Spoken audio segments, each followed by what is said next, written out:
প্রথমে main switch on করতে হবে, অন করার পর এখানে অন করতে হবে, এটাই অন এটাই অফ, একটাই সুইচ। নেক্সট মুড অপশানটা হচ্ছে এখানে যে চারটে সিম্বল আছে, এটা হচ্ছে অটো মুড, এটা কুল মুড, এটা হট মুড, এটা ড্রাই মুড। তো আমি এসিটা কিনেছি কুলিংয়ের জন্য, সবসময় কুল মুডের পাশে ফিক্সড রাখবো। হট মুডে রাখলে নর্মাল হাওয়া বেরোবে, ড্রাই মুডে রাখলেও নর্মাল হাওয়া বেরোবে। হট মুডে রাখলে নর্মাল হাওয়া বেরোবে এই কারণেই, তো এটা আমার হট অ্যান্ড কুল এসি নয়, এর থেকে আরও দামি এসি আছে যেটা হট অ্যান্ড কুল এসি, সেটাতে হট এই সূর্যের পাশে চিহ্ন, হট মুডে রাখলে শীতের দিনে গরম হাওয়া বেরোবে, এটাতে কাজ করবে না, নর্মাল হাওয়া বেরোবে। ড্রাই মুডে রাখলেও নর্মাল হাওয়া বেরোবে, এটা অটো মুড। তো আমি সবসময় কুলিংয়ের জন্য কিনেছি কুল মুডের পাশে রাখবো। ফ্যান স্পিড হচ্ছে এসির যে ফ্যানটা আছে ওর ফ্যানের স্পিডকে আপনি কন্ট্রোল করবেন, এখানে হাই মিডিয়াম লো, তো যার পাশে রাখবেন, হাইয়ের পাশে রাখলে হাই স্পিডে চলবে, মিডিয়ামের পাশে রাখলে মিডিয়াম স্পিডে চলবে, লো স্পিডে রাখলে লো স্পিডে চলবে। তো এই বাটনটা প্রেস করে আপনি সেট করতে পারবেন। তো সবসময় হাই বা মিডিয়ামে রাখতে হবে। Next temperature up down. 24 হচ্ছে নর্মাল টেম্পারেচার, এর থেকে যদি আমার আরও ঠান্ডার প্রয়োজন হয় তো যত নিচের দিকে নামাবো তত ঠান্ডা বাড়বে, আর যদি ঠান্ডা কমাতে চাই যত উপর দিকে তুলবো ঠান্ডা কিন্তু কমবে। যেটা আপনার পছন্দ সেটা আপনি সিলেক্ট করে নেবেন।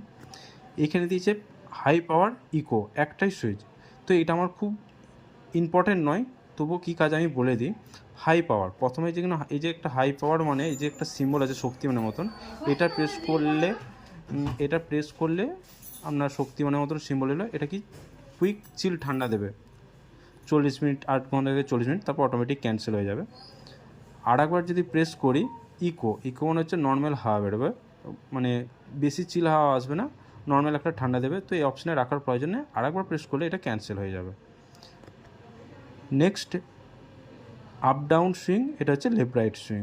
তো আপ ডাউন যদি করতে চাই সেটা আমি এখান থেকে সিলেক্ট করলে দেখুন এই একটা সিম্বলটা নামছে আস্তে আস্তে, আর একটু নামলো, 3-4টে স্টেপ হবে, 4 অটোমেটিক, এটা হচ্ছে অটো মোডে চলে গেল, মানে অটোমেটিক আপ ডাউন করবে। এটা হচ্ছে লেফট রাইটের সুইং। এই অপশানটা যেমন সুইংটা বাঁকাতে চান, ভিতরের সুইংটা সবসময় সোজা রাখাটাই বেস্ট, আপনি যেরকম সেট করবেন যে করবেন, তো সবসময় সোজা রাখাটাই বেস্ট।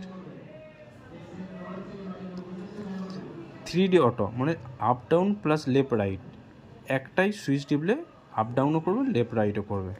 এখানে দিচ্ছে of timer on timer. Of timer মনে হচ্ছে আমি ধরুন এসিটা চালালাম রাত্রেবেলায়, তো 1 ঘন্টা বা 2 ঘন্টা পর এসিটা আমি বন্ধ করতে চাই, সেক্ষেত্রে আমি অফ টাইমার প্রেস করব। এখানে চলে এলো ঘন্টায়, এই অফ টাইমারটা ব্লিঙ্ক করছে, এটা 2 ঘন্টা আছে, এটা আমি যা খুশি সেট করব। কীভাবে সেট করতে গেলাম, অফ টাইমারটা উপর দিকে যে আপ ডাউন চিহ্নটা আছে টেম্পারেচার, যত টিপবো তত বাড়বে সংখ্যাটা।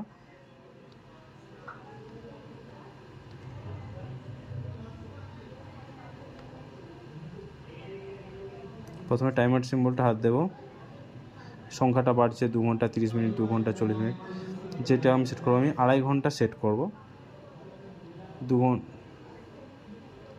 2 ঘন্টা 30 মিনিট, ফের আমি অফ টাইমারটা হাত দেবো, এটা সেট হয়ে গেল। এসিতে একটা অরেঞ্জ কালার লাইট শো করবে। এখন থেকে 2 ঘন্টা 30 মিনিট পর এসিটা অফ হয়ে যাবে। আমি যদি ক্যান্সেল করতে চাই, ক্যান্সেল বাটন আছে, ক্যান্সেল করব, দেখুন ক্যান্সেল হয়ে গেছে, এখানে কোনো শো করছে না টাইমার। অন টাইমার আমাদের কাজে লাগবে না। স্লিপের কাজ হচ্ছে কি, আমরা যখন রাত্রেবেলায় শোয়ার সময় 24 ডিগ্রি টেম্পারেচার সিলেক্ট করে শুই, তো তখন 24 ঠান্ডাটা আমরা শরীরে নিতে পারি। এবার যত রাত বাড়ে শরীর টেম্পারেচার কমে যেয়ে এই ঠান্ডাটা আমাদের ঠান্ডা লাগে, তো তখন কি করতে হয়, মেন সুইচ বন্ধ করতে হয়, বা এখান থেকে এসি থেকে রিমোট থেকে অন অফ করতে একটা ঘুমের ব্যাঘাত ঘটে, ওটা যাতে না ঘটে স্লিপ বাটনটা প্রেস করে দেখুন 1 ঘন্টা অপশান হলো, মানে 1 ঘন্টা ছাড়া অটোমেটিক 1 ডিগ্রি করে জাম্প করবে। কীরকম, 24-এ রাখলে 1 ঘন্টা পর 24 থেকে 25 হবে, 2 ঘন্টা পর 25 থেকে 26 হবে। তো এইভাবে সেট হবে, 28-29 সেট হয়ে যাবে। নর্মাল হাওয়া মানে রুমটা চিল ঠান্ডা হতে দেবে না, নর্মাল টেম্পারেচার সাথে বাইরের টেম্পারেচার সাথে অ্যাডজাস্ট করে চলবে। ক্যান্সেল করলে আবার এটা প্রেস করলেই ক্যান্সেল হয়ে যাবে, ক্যান্সেল হওয়ার বা এখান থেকে আমি ক্যান্সেল করতে পারি। এই হচ্ছে আজকে আমাদের মিটসুবিশি রিমোটের ডেমো। কোনো সুইচ ভুলবশত প্রেস করা গেলে ক্যান্সেল বাটনটা প্রেস করলে ক্যান্সেল হয়ে যাবে।